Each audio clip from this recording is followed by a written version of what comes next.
Sorry ako living. All right. Hello, it's very nice to be here. I've enjoyed exploring Helsinki. So I'm very bad at looking back over things. I don't like looking back. So I tend to always like to start with just looking at sharing with you kind of what I'm doing at the moment. So I've got the first few slides of recent things. This is the last comic that I made. It's called Raptor. There's a couple of pages in the show. It's a book of two interweaving stories. One of the stories is about a writer in the late 19th century. I don't really name him, but it's basically Arthur McKean, who was an English mystery horror writer, who very sadly lost his wife to cancer when she was quite young. And he explored lots of different ways of trying to get to the other side, get to the afterlife, get to the other realm. And really, he just wanted to see his wife again. His writing in his diary is very moving. So I like that. I wrote one narrative based around that. And then this other story, which is the other realm, which is a completely fantastical story, including monsters and all sorts of things. But essentially, it's about politics and where we are now, and the corrupting influence of money on politics, believe it or not, in this sort of strange fantasy story. So these two realms sort of touch each other and cross over and talk to each other. And I wanted to come up with this character. His name is Sokol, and he exists in two states. He's half human, half creature, bird of prey. He's part fact, he's part fiction. So he lives in this place between worlds. And I thought that was an interesting place to explore all sorts of ideas. So I've probably come back to this character for future books. It's very influenced by, there's an amazing strain of natural history writing going on at the moment, reclaiming the language as almost a political act. So it's influenced by that as well. Various styles. And then this is a book that I'm in the midst of, and I have been in the midst of for years now. It's called Caligaro. It's a version of a recreation of the great UFA silent film, The Cabinet of Dr. Caligari. If anybody knows that film, it's a great film. Lovely, some hands going up. The film was written by Hans Janowicz and Karl Mayer, and they wrote an anarchistic story. But the director of the film, Robert Vine, turned it into something else. And he took away the anarchistic element, but he gave it another extraordinary element. And I like both of those things. I love the anarchy and the amoral nature of the story, but I love the twist ending that Robert Vine brought to it. So I've sort of made my own version of the story that has both. But I've been on it for years. I will eventually finish it, but it's a long-term project. So that was what it was like. And then coming into the 80s, that attitude was still very much prevalent. And so I think all the people who started doing British comics around that time, Alan Moore and Grant Morrison, Neil Gaiman, Jamie Delano, all of those guys, we all had that feeling that comics are a wonderful and beautiful medium, but in a little bubble, and there's a whole world of other things out there. Can we not bring some of those influences in?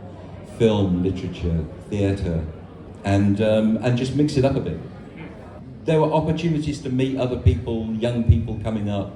There was a magazine starting in London, and we would get together every month and show each other our work. And Mark Buckingham was there, and Disraeli were there. They went on to professional careers, and Neil was there. So Neil was writing two stories that were being illustrated by other people. I was writing and drawing two stories, because in art school I wrote all my own stories. So it's very strange to work with a writer. But Neil had a story that he'd written in a writer's workshop called Violent Cases, and gave it to me, and I thought it could be a book. Paul Gravett, who's wandering around here somewhere, wanted to publish me in his magazine Escape, so I thought maybe this could be it. But the story grew and became much bigger than just a little few pages. So Paul agreed to publish it as a book. Paul's company was bought out by Titan Books, so suddenly we had a publisher. So it all happened, I was very, very lucky.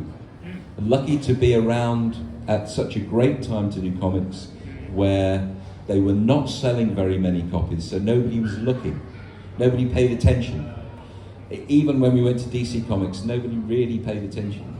And the fact that Alan Moore had had such success, and they had no idea why. They just said, well, you know, go and do whatever that is, that thing that you're doing, just carry on doing that for a bit. So we got all sorts of, you know, interesting projects done under the radar. And I think we all knew, certainly I knew, that was not going to last very long. That door would close. So we just tried to go with it and make as much interesting work as possible. So you didn't have to do comics about football? Comics about football? Yeah. No, even in England there are not many comics about football, but there are things like 2000 AD which I never liked. Oh yes. So I didn't want to do that. I wanted to do, you know, Violent Cases is a story about memory. It's just a general fiction story. It's not a genre story. It's not science fiction or fantasy. It's just a book about faulty memory, really. And I'm glad that our first book, we planted our flag there, rather than having to come in from doing Judge Dredd or something. All right.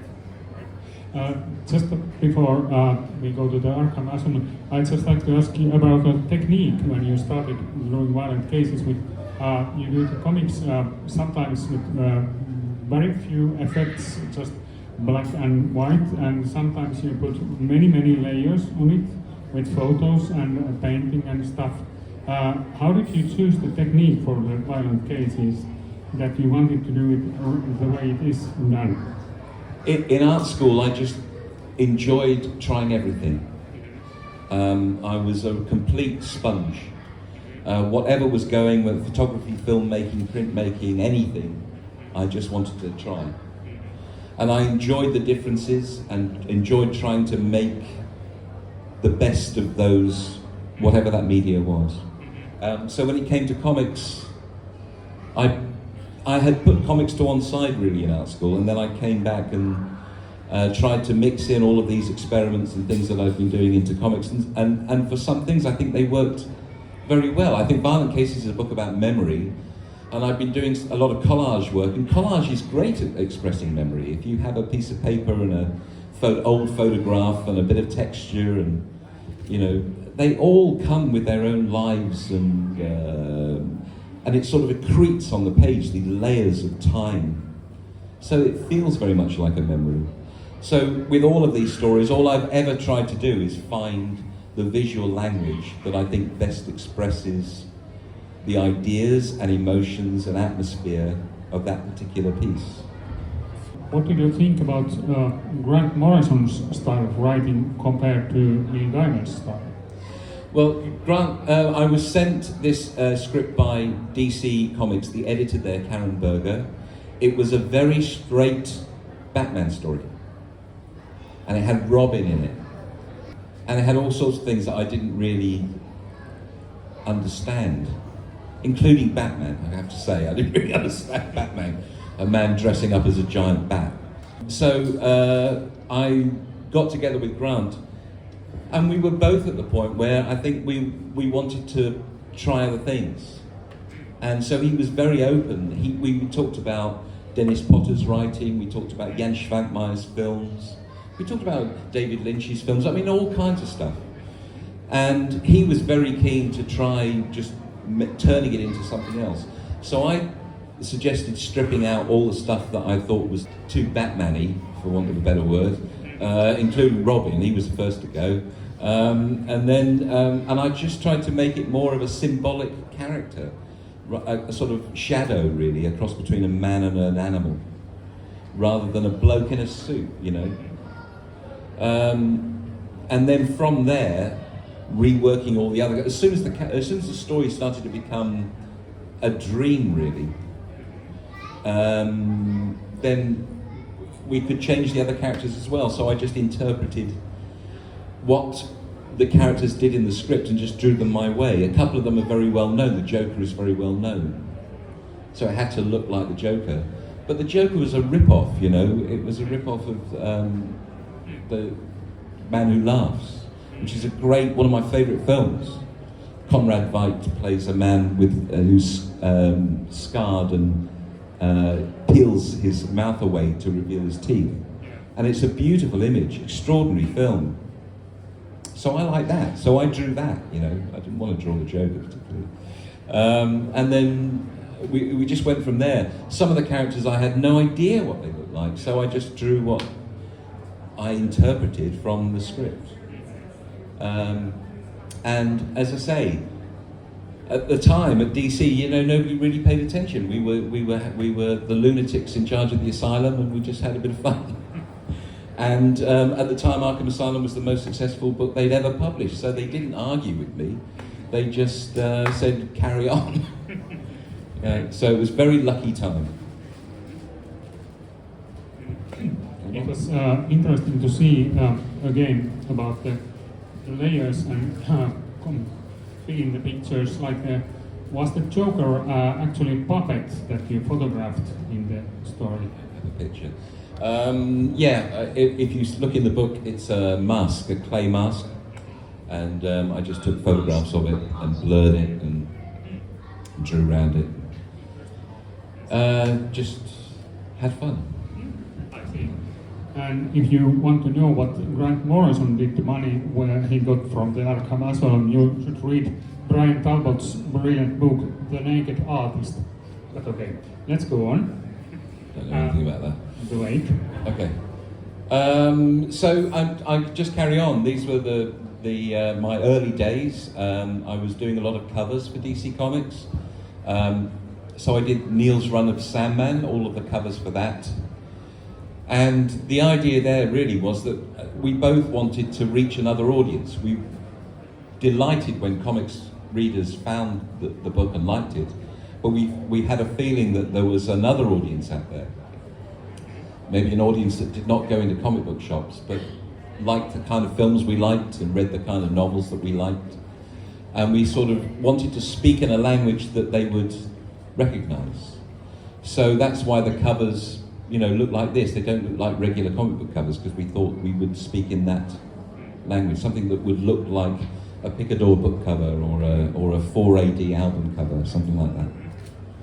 And then I've continued doing these covers. This is the series that came off the back of the Sandman. So years and years worth of work, and it functions almost like a diary for me. I've done so many of these things. I can remember exactly the music I was listening to and where I was doing them. So these were the final Sandman covers, looking a bit more like a regular comic book cover, because I think what I decided was that the comic scene has changed so much now, and it's changed while I've been working in the last 30 years. It's completely changed, almost entirely for the better, I think. And then, as I said, you know, when I was in art school, I wrote all my own stories, so I was very keen to get back to writing my own books. So Cagey is my first novel. Yeah, magnum opus. Well, it was it was not intended. It was written as a bunch of short stories. But all the characters in the story seem to know each other, or, you know, live in the same building. They all seem to be part of this same, a sort of alternate Prague or something. They had this sort of slightly mysterious city that they lived in. So they ended up all in the same book, and their stories interwove. And I like stories that are about people dealing with real stuff in their lives, falling in love, you know, trying to create something, getting older and dealing with that. I wanted to see that in the book.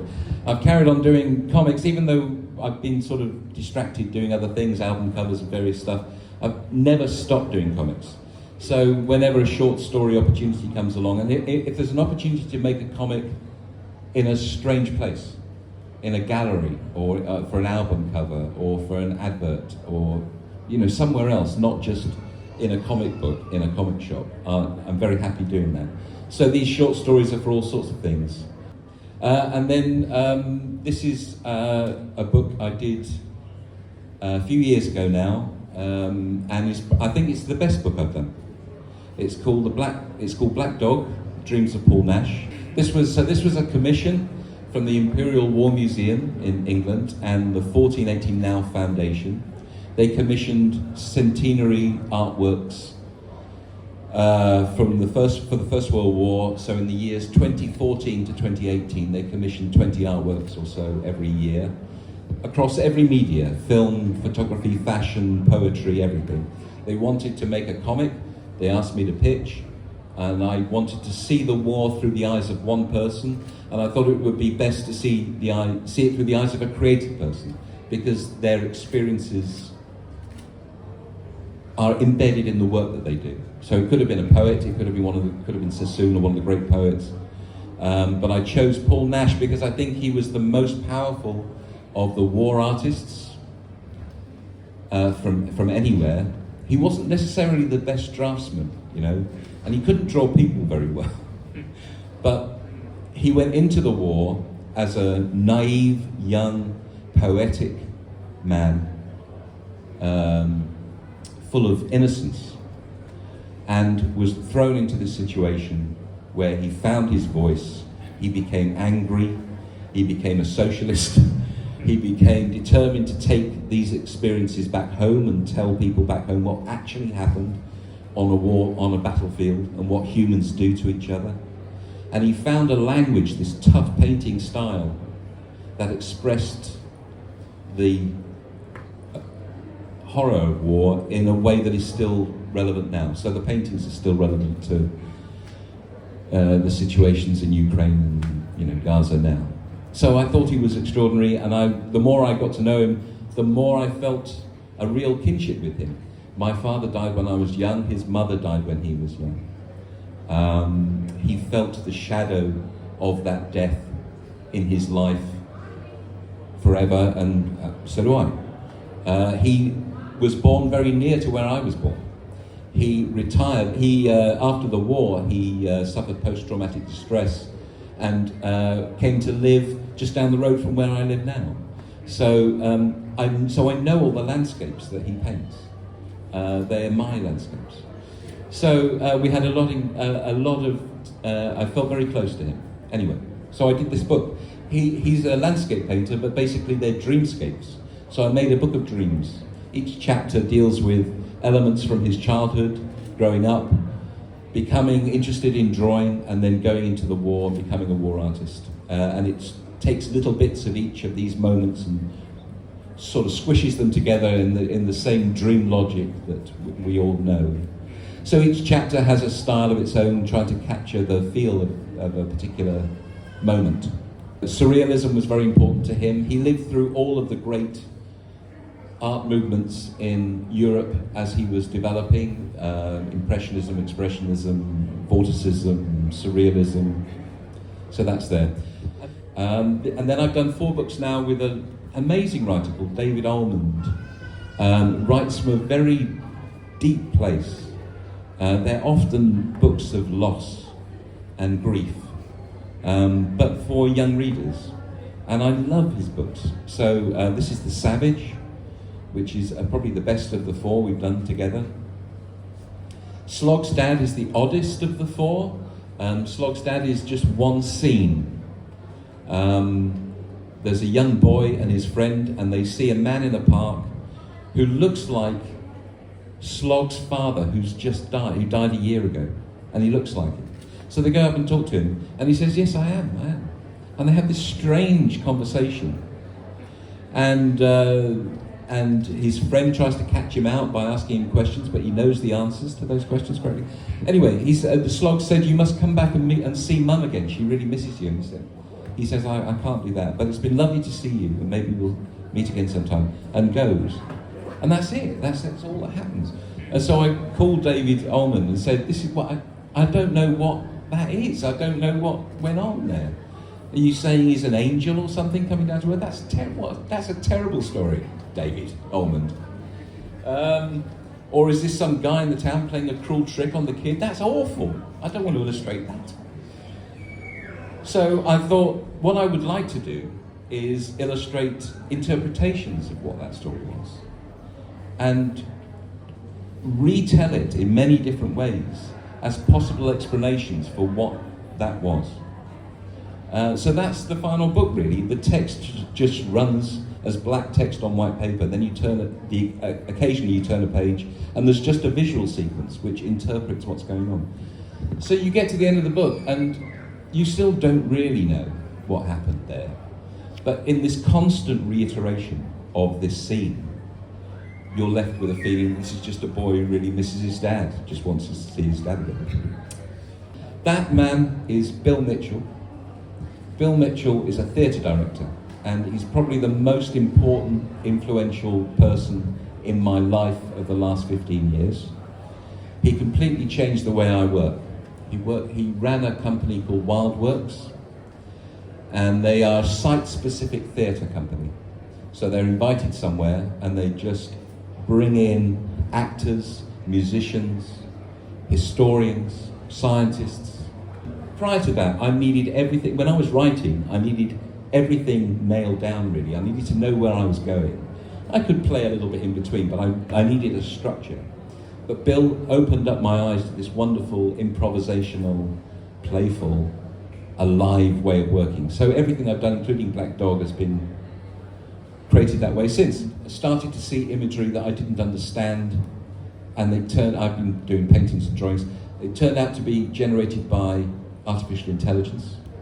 So I looked into that for about 10 minutes, and then curled up on the floor in a fetal position and realised that's it, it's my career over, I'll just stay here now. So if nobody here knows what Midjourney and any of these bots do, I can't believe that's not the case. But you just type in a word or a few words and it comes out it spits out an image. By scraping the internet for other people's work that it does not pay for or credit in any way. But let's not get into that. And then it comes up with, astoundingly sophisticated results. Terrifyingly sophisticated results. I went in for the to be a beta tester on Midjourney, and I had an album cover in the works. Didn't have a strong idea for it yet. I typed in a few words and it gave me that. This was my cellist friend's band, ZRI. And that just came out. And the problem is, I like it. And the other problem is it looks like my work. My neighbour, she had done a PhD in artificial intelligence, I ran round to her and said, look at this thing, look, how? And she said, well, what it's done, you see, is it's looked at your name and it's gone off into the internet and it's looked at all your work on the internet and it's scraped your stuff and that's why it looks like your work. So I said, no, it can't be, because I didn't put my name in the prompt. That would be mad, wouldn't it, put my name in it? I just put some random words in the prompt, like cellar and atmosphere, and I think I put cello in, things like that. About 6 words. So it didn't know my name. How would it possibly? And she said, well, it probably knows your IP address. I thought, oh, Christ, really? Is that a thing? So now I'm really paranoid.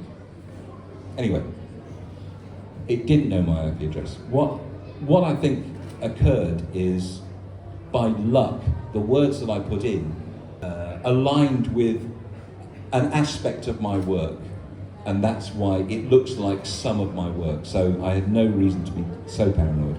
But it got me on this path of exploring AI for about a month.